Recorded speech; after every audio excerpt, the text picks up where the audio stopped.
Nakakatuwa po na pagpasok pa lang po ng pinto, ramdam na po yung sayo nung members natin na, wow, nakabalik na tayo sa church!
Good morning, church.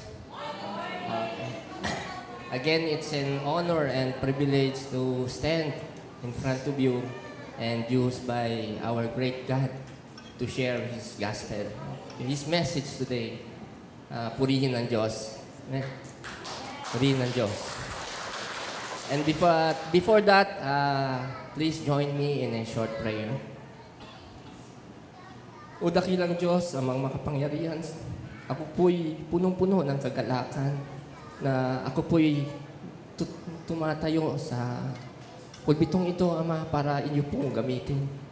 Akin pong inilalapit sa iyo ang aking sarili na ako po'y inyong gabayan. Bigyan niyo po ako ng karunungan at kaunawaan, kalakasan na mapaihayag ko ang inyong mga salita ng may katotohanan.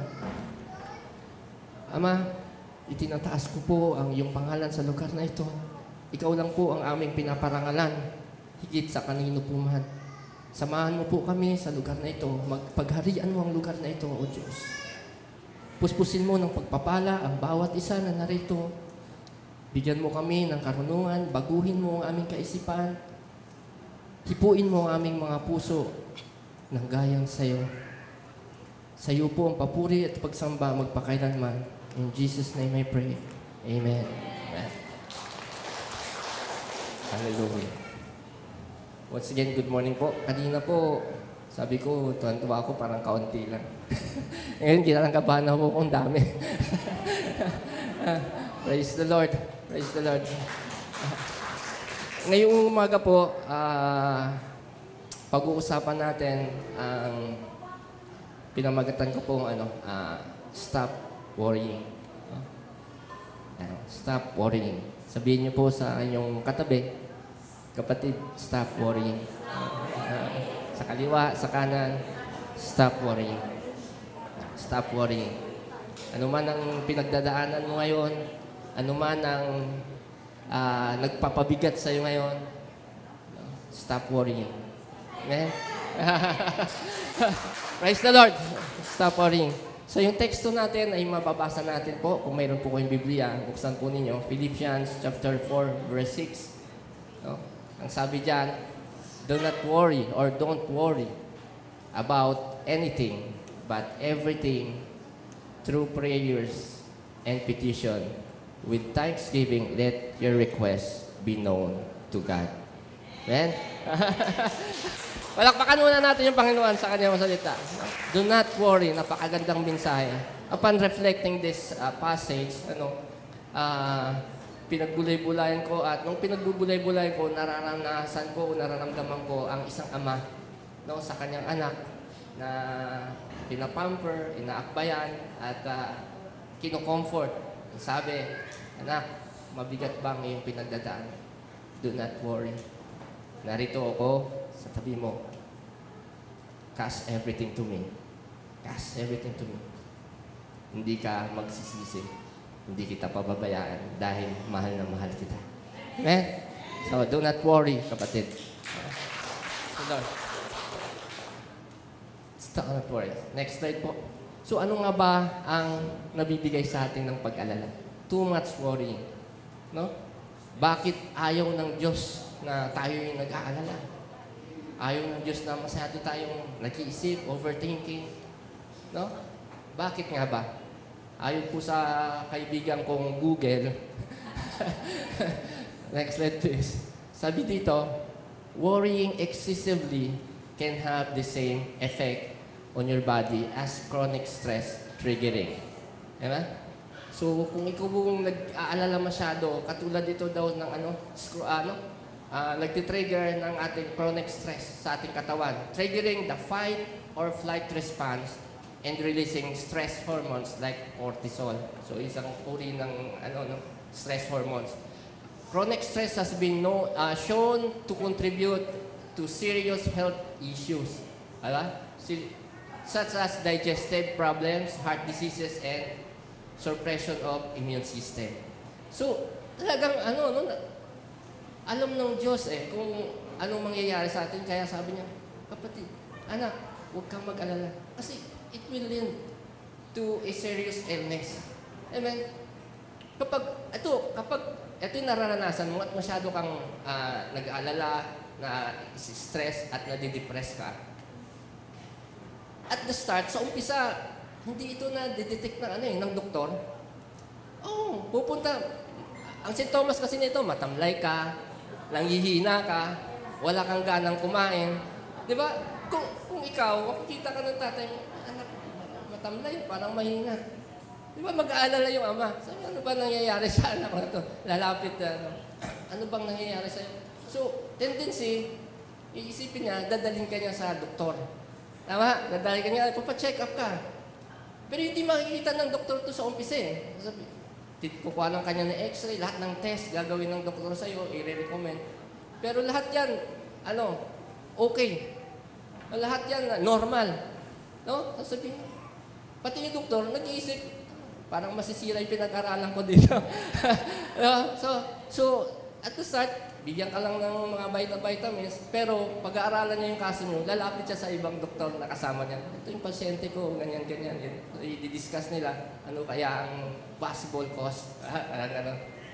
Ngayon, at di uuwi ka ngayon sa bahay, ikukwento ngayon. No? Kasi nagpa-check ka, normal lahat. Ikukwento mo sa kapitbahay mo. Okay naman ako, normal naman lahat. Sabi niya, magpatingin ka kay Mang Ambo, yung albularyong magaling. Doon, magaling yan.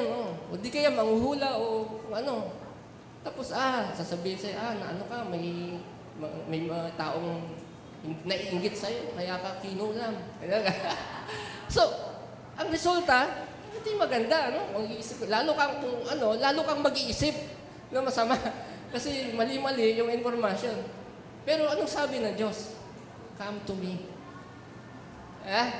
So, kanino ka lalapit? Come to me and I will give you rest. Diba?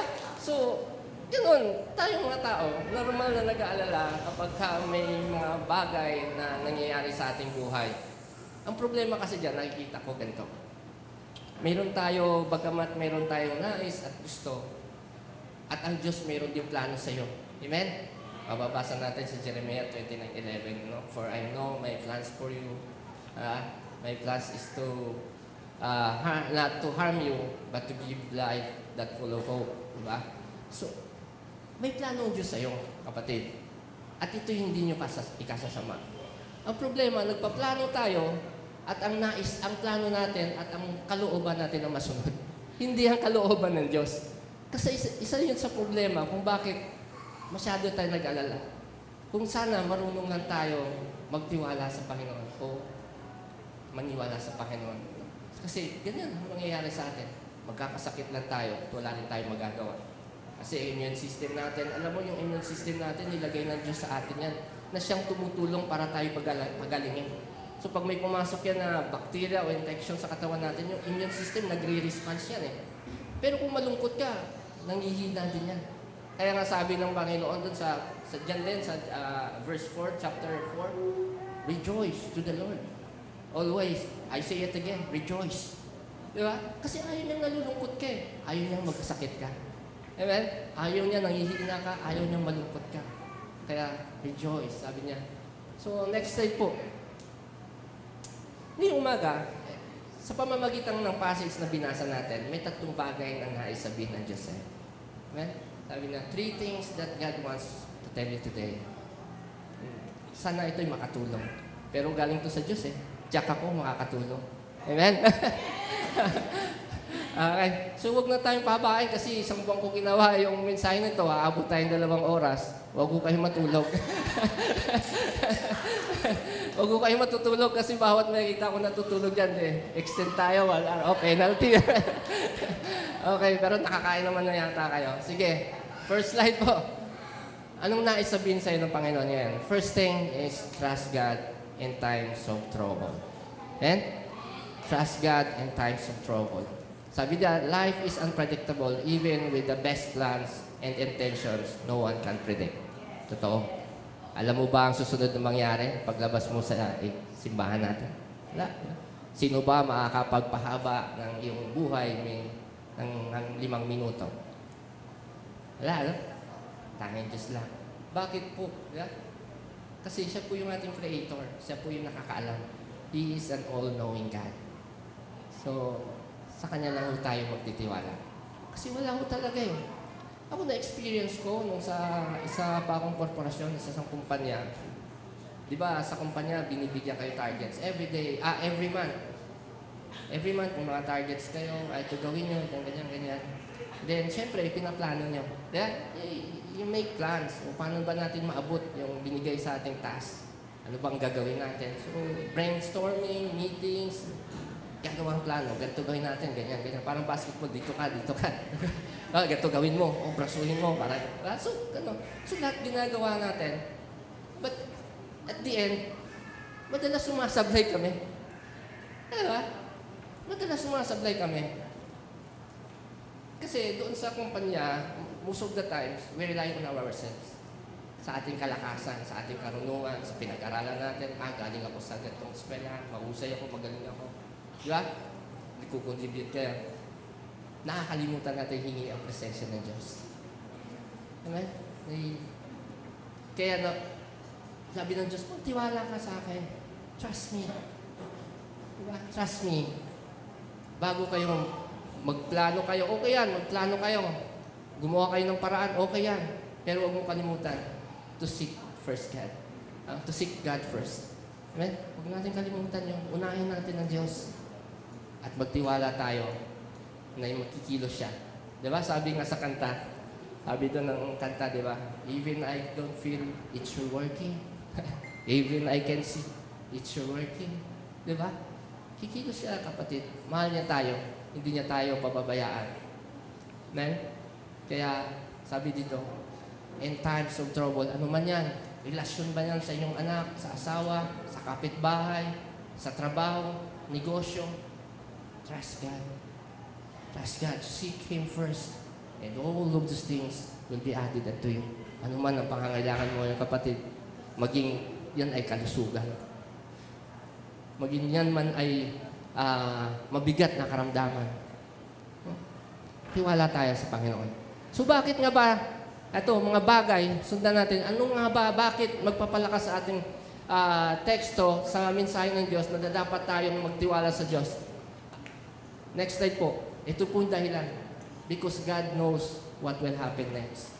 He is a God, an all-knowing God. Amen? God knows what will happen next. Walang sino man sa inyo, kahit na presidente, kahit sabi si Madam Auring, hindi niya naulaan kung ano mananalong numero sa loto. Di ba?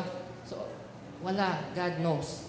Tayo po, madalas natin ginagawa, karang appliances, Kapag ang isang appliances nasira, di ba? Sino po magaling magkumpuni niyan? Ang pinakamahusay na gagawa.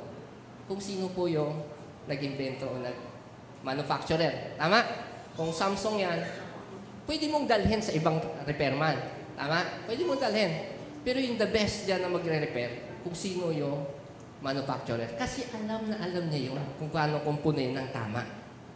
Tama? So tayo, kapag may problema, nagkaroon tayo ng nag-malfunction ng konti, kanino tayo pupunta? Diba? Di ba dapat dun sa creator natin? Kasi alam na alam niya, siya gumawa sa atin. Amen? Palakpakan na. Kaya kapag ano man ang pinagdadaanan mo ngayon, hindi ko alam. Pero alam ng Diyos. Sa Kanya tayo lumapit. Bago sa kapitbahay, kasi ichichismis lang yan. Ichichismis lang yan, mapapasama ka pa. Because God knows what will happen next. At alam niya kung paano niya ayusin yung problema mo. Kasi siya yung manufacturer natin. Amen? Next po, anong dahilan? Bakit kailangan nating magtiwala sa Diyos? Sabi dito, mababasa sa Hebrews 13:8, Jesus never changed. Our God never changed. Kung mahal niya tayo noon, ngayon hanggang bukas yan, di magbabago yan. Mahal niya tayo kahit pasaway ka dyan, kapatid. Kahit nagkasala tayo, oo, pero ang Diyos natin hindi magbabago. Hindi ka niya tatalikuran pag lumapit ka sa Kanya. Kung pagkakatiwalaan mo lang siya, hindi po siya, ay, bahala ka dyan. Tigas ng ulo mo. So, maaring marinig mo yun sa tao. Diba? Kasi ganyan. Pero, ang Diyos hindi ka ganyan eh. Yung consequence, mararanasan mo, pero pag lumapit ka sa Niya, tutulungan ka pa rin niya. Amen? Amen? Because He never changed. Our God never changed. Diba? Hindi yan nagbabago sa sirkumstansya, anumang pagkakataon, anumang panahon, ang Diyos nananatili yan. Diyos pa rin siya. Kaya ganyan ang kinakanta natin, you are holy, He is just. Hindi yan nagbabago. Amen? Pangatlong dahilan, bakit kailangan nating magtiwala sa Diyos? Sabi dito ni Haring David, dito sa Psalms 112 verse 7, sabi niya, and they will have no fear of bad news. So lahat daw ng righteous at anak ng Diyos, kapag nagtitiwala sa Diyos, hindi na matatakot sa anumang uri ng masamang balita. Amen? Nagtitiwala ka ba sa Diyos? Ayan. So wala na yan. Maalisin ng Diyos yan yung takot mo. Kaya hindi ka na mag-aalala. Amen? Maalisin ng Diyos yan yung takot mo. Their hearts are steadfast, trusting in the Lord. Amen? Yun. Palakpakan po natin. Alam po tayong lahat, may mga pangarap, mayroon tayong nais na marating sa buhay, sa career, sa pamilya, sa ano pa man. Huwag natin, manatili tayo. May mga suggestion na nanggagaling sa kapwa natin, but trust only in the Lord. Steadfast, trusting in the Lord. Wala nang iba. Amen? Next slide po. Isang dahilan, bakit kailangan nating magtiwala sa Diyos. Peace comes when you trust God. Amen? Who is your eternal strength? Amen? Yung kwento ko kanina sa umaga, di ba? Ay, nalulungkot. Hindi malaman. Nawawalan ng ganang kumain. Kasi ang kalooban, mahina. So kapag nagtiwala tayo sa Diyos, yung kapayapaan, ating mararanasan. Ha? Ito, marami tayong ako, hindi naman tayo absuelto kasi, di ba? Sa mga samot-saring pagsubok. Tsaka yung testimony ko sa buhay, Diyos ko, Panginoon, ako nahatakan ng bahay. Napuputulan ng kuryente. Di ba? During that time, nawala pa ako sa Panginoon. During that time. Pero talaga grabe yung transformation nung ako'y lumapit sa Kanya. Hindi niya ako binigo. Amen? Sa umpisa, talagang mararanasan mo. Sabi ko nga sa panahon ko, hindi mo na ba ako kayang patawarin? Bakit ganun? Tuwing nagsisimba ako, nagkakasakit yung anak ko, wala na nga kami pera. Bigat eh. Talagang parang pinapahirapan ka. Sabi ko, ano bang nangyayari? Ang hirap ipaliwanag. Kung kailan ka lumalapit sa Panginoon, parang lalo kang ang bigat, ang hirap. Yung pala, dinadalisan niya yung puso. Kumikilos na pala siya doon. Diba? Tinutuno niya na. Kung sa gitara, tinutuno niya yung sarili mo. Na kapag dating ng panahon na darating pa ulit yung pagsubok na yan, tapos na, kayang-kaya mo na, hindi ka na nag-aalala dahil alam mo may Diyos ka. Amen? Isa. So, yung kapayapaan ngayon, pag dumating sa'yo, yung anumang pagsubok, anumang pinagdadaanan mo ngayon, may kapayapaan ka. Kanina na, tumawag yung anak ko eh. Nabangkada, may naatrasan daw siya. Laki daw ng damage. Anyways, sabi ni Lord, stop worrying. Walang problema. Diba? Stop worrying. Sige na. Sige na. Oh, don't worry. Sabi ko, don't worry na. Okay lang yan. Gawin mo lang yung tamang proseso, tapos pumunta ka na rito, magsimba ka. Magsimba ka. Don't worry. Kaya, smile pa rin. Amen? Smile pa rin. Sabi niya, rejoice to the Lord always. I say it again, rejoice. Amen? So, pangalawang, ang bilis ko, no? Konting ano lang. Pero next, ito yung pangalawang bagay na nais ng Diyos sa atin bilang mga anak niya. Be prayerful. Diba? Galing dun sa teksto natin. Diba? Sabi niya, do not worry. Pangalawa, sabi niya, in prayers and petition, let be known to God. Sabi niya, be prayerful. I don't stop in praying or don't get tired in praying. Because prayers change everything. It changes everything. Oh, hindi mo man kaagad mararamdaman, pero maniwala ka kapag once na dumapit ka sa Panginoon, nagtatrabaho na siya. Tinatrabaho niya na ano man ang problema mo. Oh, kapatid, ay napakasarap. Paulit-ulit ko itong testimony, yung sa isang kaibigan ko, napakapasaway niya. Napakatalamak niya sa droga. Sabi niya, yung isa, dalawa na sila nag-testimony kasi dun sa group namin, mayroon akong group doon ng mga drivers. Ang tawag ng pangalan ng group namin is Drivers for Christ. Oo, kami sama-sama mga Grab driver. Nagsisharing kami habang bumibiyahe kasi mayroon kami tinatawag na selo, parang radyo, na talagang hindi ka mapapagod sa pagmamanayo kahit 12, 15 hours ka bumibiyahe kasi ang sharing talagang mabibless ka. Kaya din ko narinig yung sharing nila na isang driver doon, grade 6 lang ang tinapos, naging maagang namatay yung parents niya, nanay tatay niya. Diba? Maaga. So, maliit pa lang siya, parang grade 4 siya. Wala na sila, totally, wala na silang magulang. Napakahirap. Imagine mo, grade 4 ka pa lang, mawawala yung nanay at tatay mo. Napakabigat nun. Diba? Sino magpapalasin? Ang hirap nun. Kaya sila daw lumaki sa tita niya. Sa tita niya. Pero sabi niya, praise God, may plano ng lahat ng Diyos. Bakit? Kasi napunta daw siya sa pagiging masamang kasi nasa college wala nag-alaga sa'yo, diba? Walang magulang, walang magsasaway sa'yo. Diba, hirap? Walang magsasaway, ito gawin mo kung mag-aral. Patay na eh. So sa kalye, namuhay. Palimos-limos. Natutong magdroga, mga alam naman natin yung kalye pag walang gumagabay sa'yo, di ba? So in short, sabi niya, napariwara. Napariwara ang buhay niya kasi lumaki. Kinukondem niya nga, sabi niya, kinukondem ko. Yung yawi-yawi. Kinukondem niya daw. Kinukontra niya kasi hinunghugot niya eh.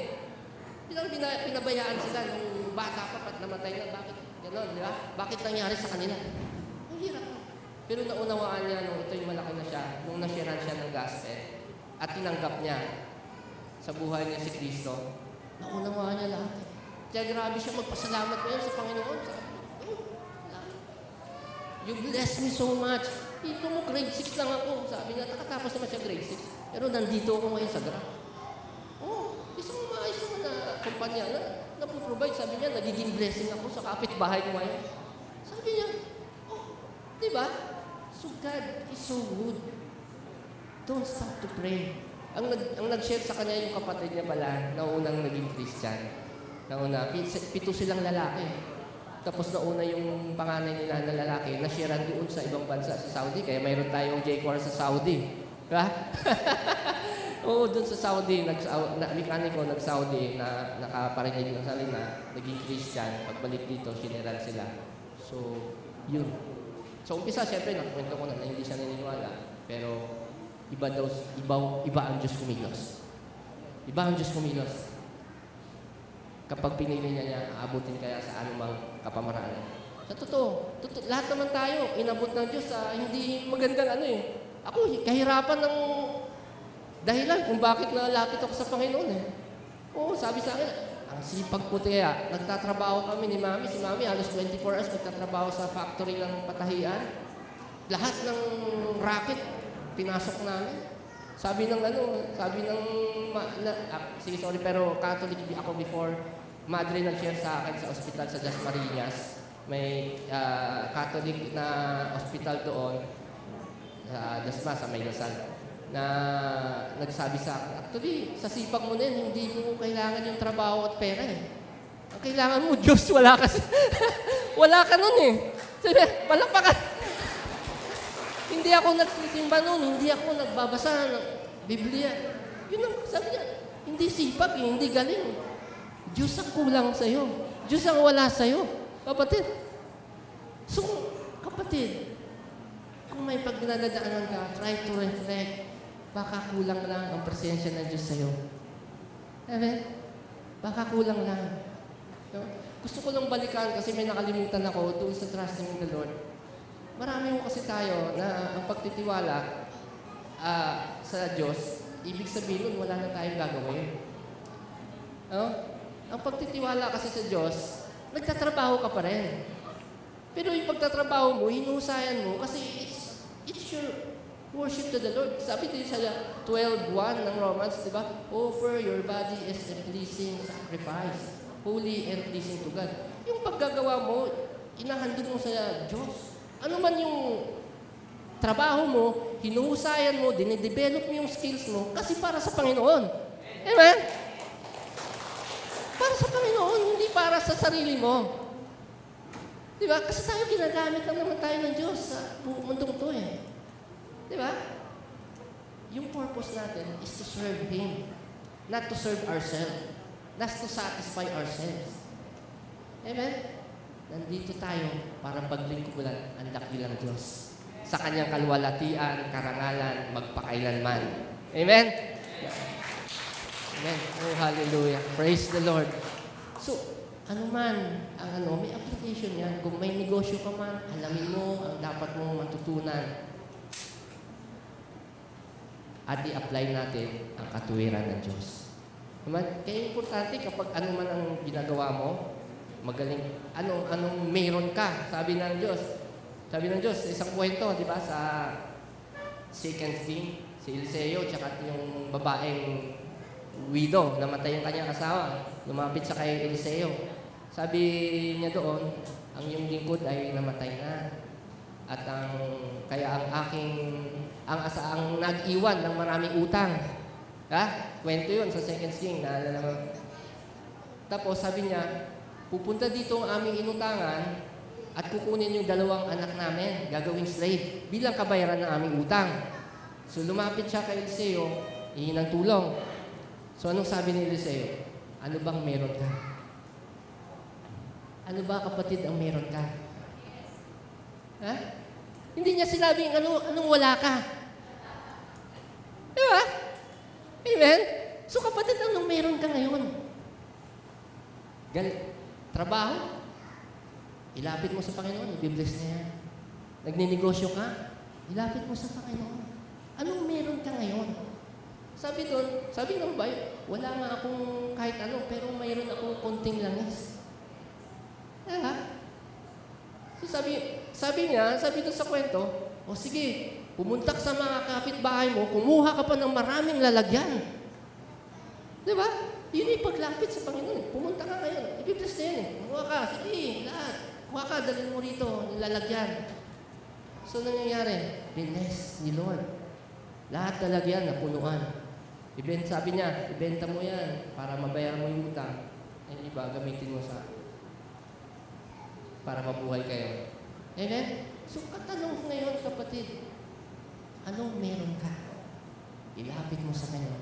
And that thing will bless the Lord. Amen? I-bless ka ng Panginoon. Huwag mong hanapin yung wala ka, kapatid. Napakaraming meron ka. Sabi ng Diyos, sapat na ang biyaya ko sa iyo. Huwag ka nang maghanap pa. Anong meron ka? Ilapit mo sa Kanya, ipagkatiwala mo. The Lord will bless you. Amen? Praise the Lord. Palakpakan natin. Parang hindi kayo kumbinsido. Parang ayaw nyo.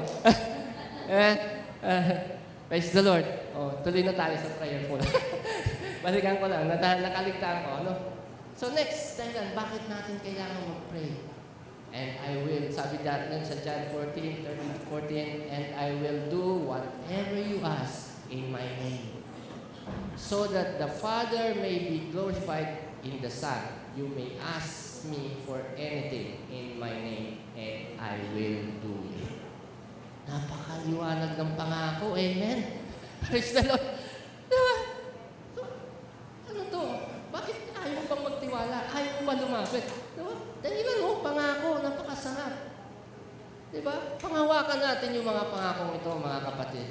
Kasi, totoo siya eh.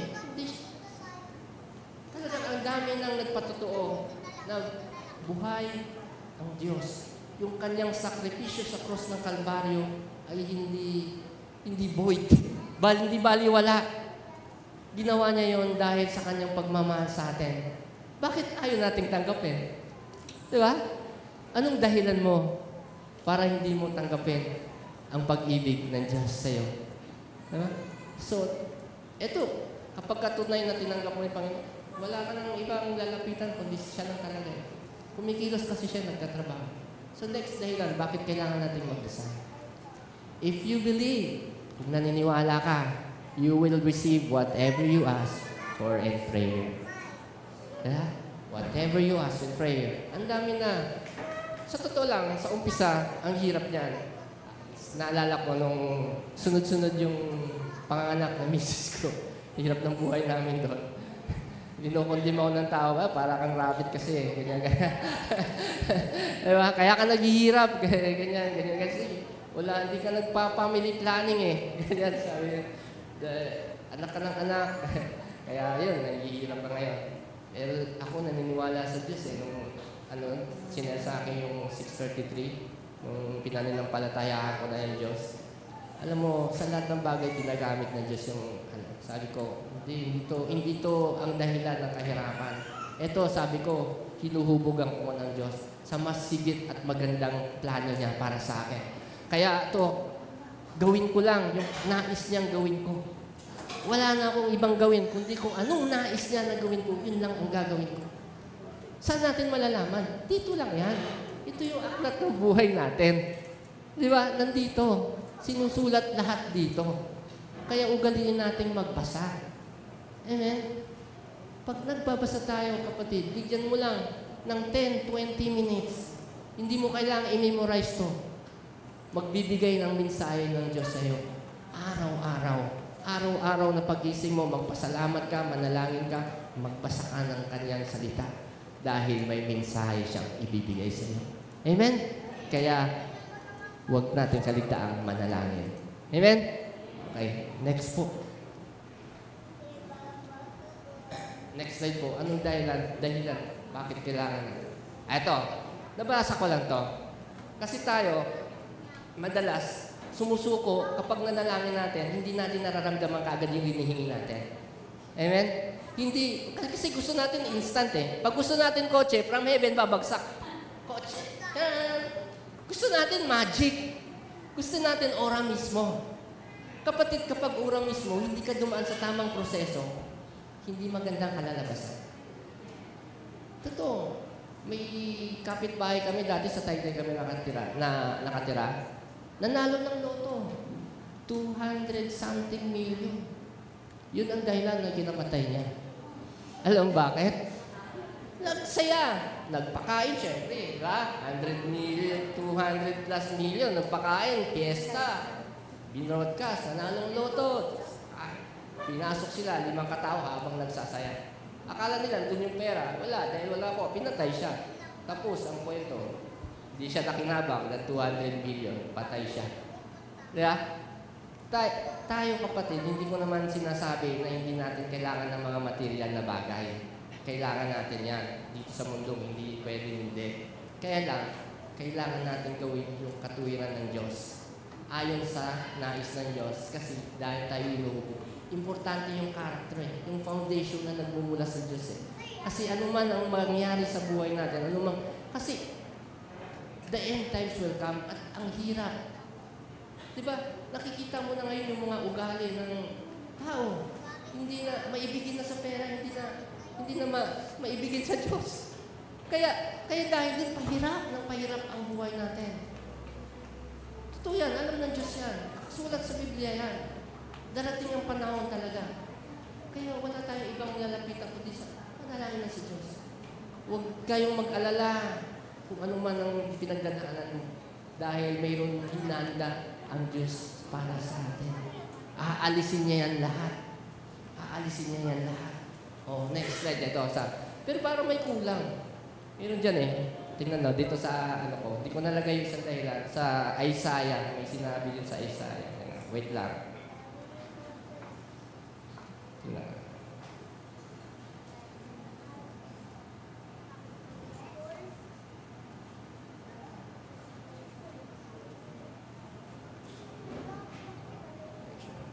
Ito sabi dito, sa Psalms 34:19. Sabi dito, many are affliction of the righteous, but the Lord delivers him out of them all.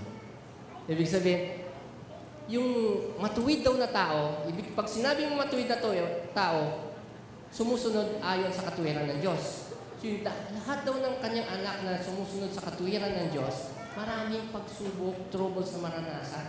Pero sabi na, aalisin lahat. Diba? Aalisin ka ng Diyos doon. Lahat ng mga hirap yan, aalisin ng Diyos sa'yo. Amen? Kaya manatili ka lang. Manatili ka lang sa Kanya. Kasi, totoo yun, hinububog tayo eh. Yung kahirapan na yan, huwag tayong manghinaan dyan. Huwag maging dahilan para lumayo tayo sa Kanya. Kasi, totoo naman yan. Dumanas ako sa hirap doon. O, kita mo ngayon, masasabi kong nasa harvest time na ako. Nakagraduate na yung 2 anak ko. Magtatapos pa yung anak kong isa. Tuloy-tuloy yan. Kaya kapatid, kahit blessing yung mga anak, yung marami. Kami, sa totoo lang, hindi kami gumagamit ng contraceptive o kahit anong. Kasi ako naniniwala sa Diyos na kung ano yung, pinano niya na nga eh. Kung ilan ang anak para sa'yo yan. Amen? Kapag pinigil mo yung biyaya ng Diyos sa'yo. Amen? Pinigil mo. Mararanasan mo hirap, totoo. Pero after naman yan, kapag ginawa mo ang katuwiran ng Diyos, sinasabi ko sa'yo, napakasarap. Ay naku, ngayon pa lang, nakikidalawang anak ko pa lang nakatapos pero nararamdaman ko na.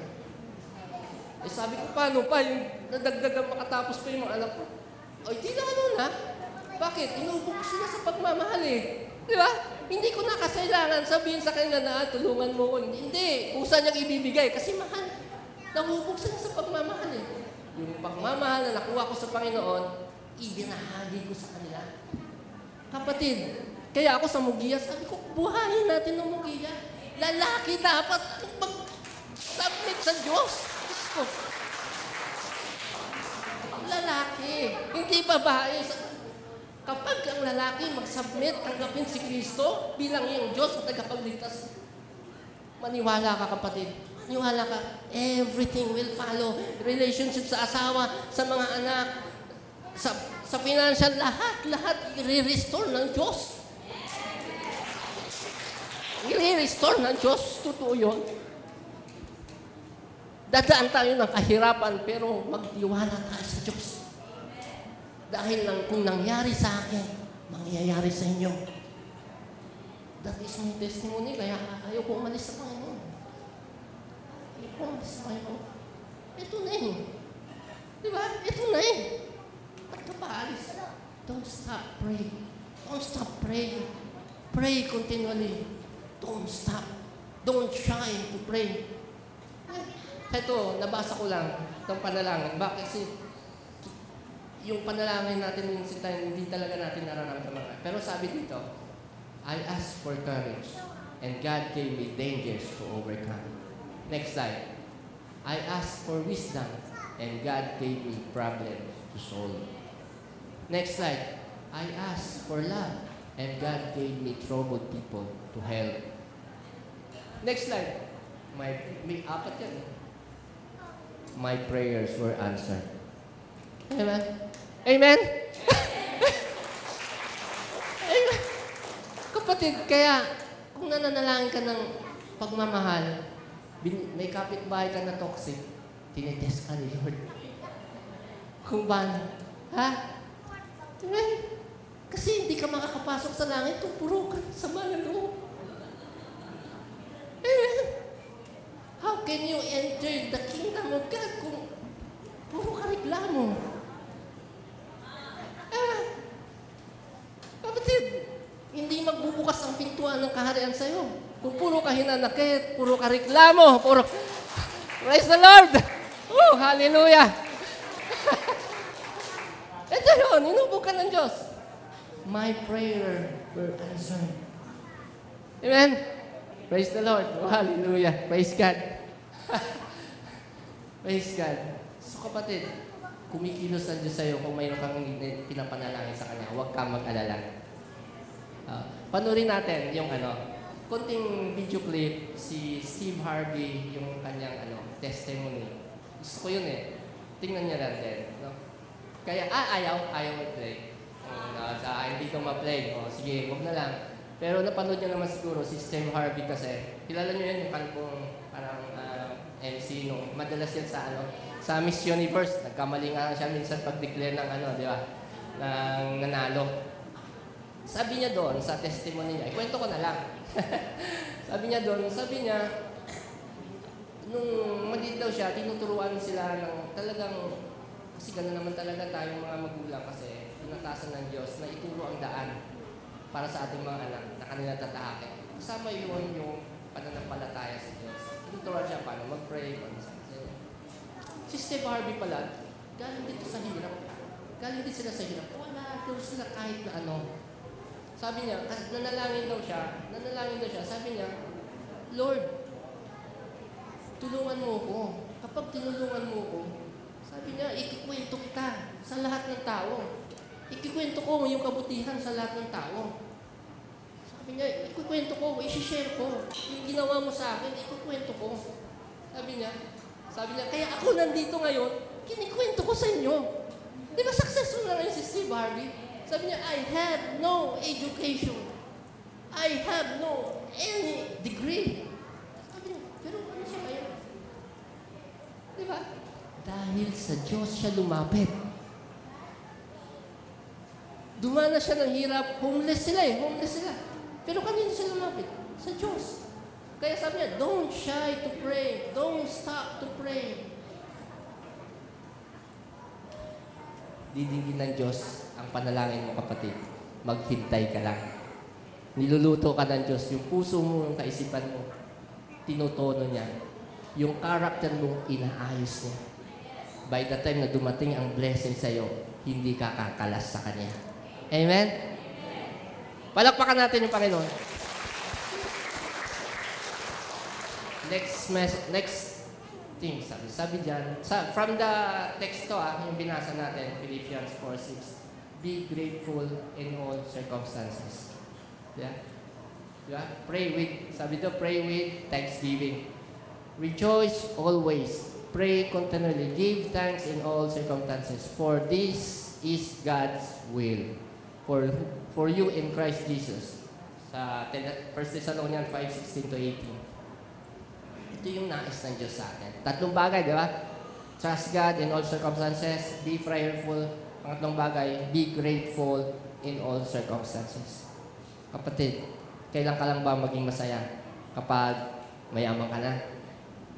Paano kung hindi ka yumaman? Di habang buhay ka malungkot.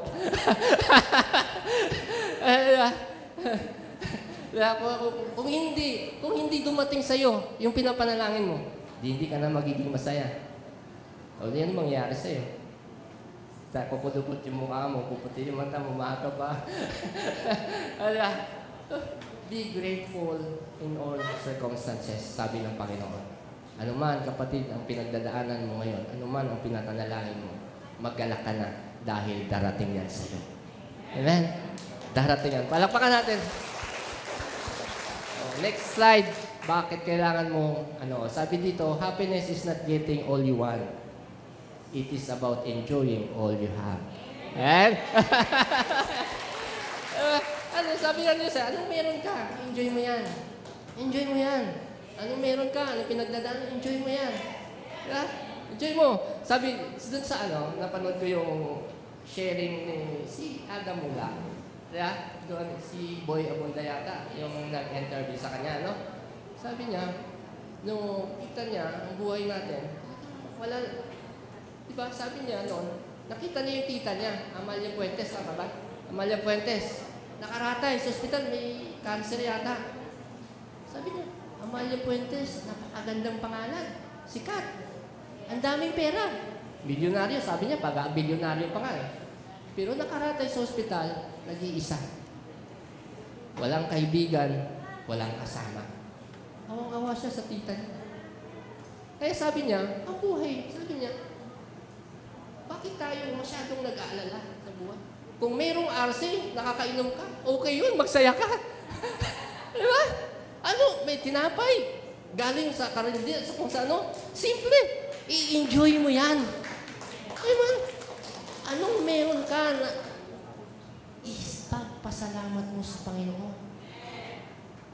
Enjoy mo lang ang buhay. Walang magagawa ang hinanakit natin. Ayun, malaking tao. Sabi niya, malaking pangalan, sikat, mayaman. Pero walang nagawa, nakaratay, nag-iisa, walang kaibigan. Mas masayang mamatay na maraming pupunta sa bahay mo para makiramay kesa yung nag-iisa ka lang. Wala, kahit magbuhat ng ataol mo, walang gusto. Gusto mo ba yun? Sino may gusto nun? Kapatid. Kaya kung may kapatid kang humihingi ng tulong, huwag mong isipin ng kahit ano pa man. Tumulong ka kung anong kaya mo. Diba? Huwag ka nang mag-isip ng kahit ano pa. Kung may pagkakataon kang tumulong ka. Kung wala, sorry. Pero huwag ka nang magsalita na hindi maganda. Kasi hindi siya nakakatulong eh. Di ba? May isang kwento pa, share ko na lang sa inyo. Sabi isang sino ba, sikat yun eh, na pinauwi siya ng kanyang teacher, may dala-dala sulat. Sabi niya, ibigay mo daw sa sikat yun na inventor ng ilaw. Nakalimutan ko yung pangalan. Na-miss ko na. So, binigay sa kanya ng teacher yung sulat, ibigay doon sa nanay. Binasa ng nanay, yung nakasulat pala doon, yung hindi na namin matatanggap yung anak mo kasi siguro pasaway, makulit, hindi, di ba? Parang sinukuan ng eskwelahan ng teacher. Oo, di ba? Ang sabi naman ng nanay niya, hindi niya kwento yung gano'n. Sabi ng nanay niya, masyado ka daw magaling sa klase ninyo. Makahusay mo.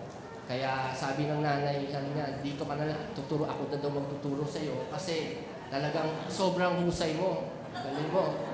Short. Hindi na siya umalis ko lang kasi hindi na siya tinanggap doon. Si nanay niya na nagturo sa kanya. Parang homeschool, nanay niya ng So, naging inventor siya ng ilaw. Hindi na inventor na ilaw, ng bulb. Sikat niya. Di ba? Di ba? Di ba? So, ang Diyos hindi mo masusukat talaga. Hindi natin masusukat ayon sa sarili natin. Because His thoughts is better than ours. Our ways is better than ours. Ang kapamaraan natin, limitado, kapatid. Oo, kahit anong husay mo, talaga kapatid, limitado ka. May hangganan ka, ang Diyos wala. Amen?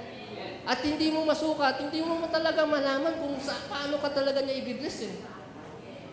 Oo, kaya wala tayong ibang gawa kundi manatili sa Kanya. Magtiwala sa Kanya, manalangin, at i-enjoy ang buhay. Ano mang meron ka. Amen? Huwag mo ipilit yung gusto mo. Huwag mo ipilit. Kasi lalo lang, tataliwas ka lang. Kasi lalo mong pinipilit yung gusto mo, lalo kang bibiguin ng Diyos. Kasi ang nais ng Diyos, yung gusto niya, yung plano niya. Kasi yun ang tama. Amen? So mayroon pa ba? Next slide, parang i-extend ako. So conclusion na. Praise the Lord. So nung conclusion, if we follow these 3 things, we can stop worrying. Amen? So, at anong gagawin ng Diyos sa'yo? Next slide, dun sa 7 yan, 4, 6. And the peace of God, which surpasses all understanding, will guard your hearts and your minds in Jesus Christ. Amen. Amen. Amen. Praise the Lord. So, ano pa? 3 things. Trust God in all circumstances. Be prayerful. And enjoy your life. Be thankful. Ano man ang meron ka ngayon, kapatid. Enjoy mo lang buhay. Praise the Lord. Praise the Lord. Tayo po'y manalangin. O dakilang Diyos, amang makapangyarihan, salamat po sa mensahe ninyo sa umagang ito. Tunay na ikaw po yung Diyos na buhay. Tunay na ikaw ang Diyos na totoo. At naririnig mo ang lahat ng aming dalangin, Ama. Kaya sa mga oras na ito, Ama, lumalapit kami sa inyo na may kagalakan at pagtitiwala sa iyong presensya. Salamat po sa mga blessings na ipinagkaloob mo sa amin, sa kalakasan, karunungan, kaunawaan, at higit sa lahat, ang buhay, Ama. Salamat po, Ama. Gabayan mo kami sa mundong ito. Ingatan mo kami sa lahat ng pagkakataon, yung aming mga trabaho, yung aming mga negosyo, ano man ang kinabuhayan ng kapatid ko ito, ano man ang pinagdadaanan ng mga kapatid kong ito, inilalapit ko sa iyo, Ama. Kumilos ka sa bawat isa, sa bawat pamilya.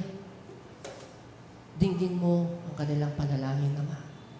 Ikaw ang Diyos na mabuti, tapat at hindi nagbabago. Kami po'y naniniwala sa iyong kapangyarihan na nagkakaloob na lahat ng bagay.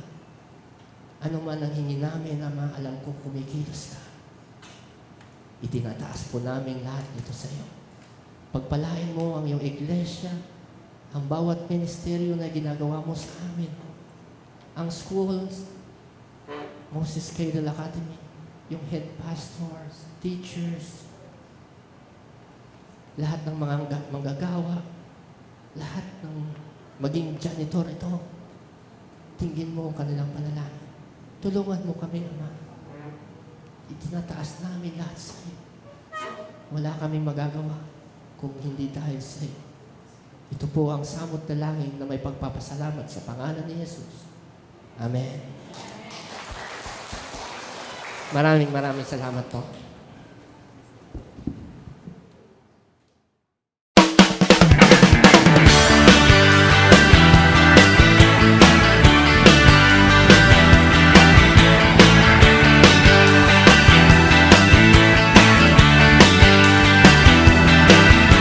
God, you've been so good to me. You came and found this orphan and you brought me right into your family. Oh yeah. Oh God, you've been so good to me. You threw away my past and you never count my sins against me. No, thank you, Lord.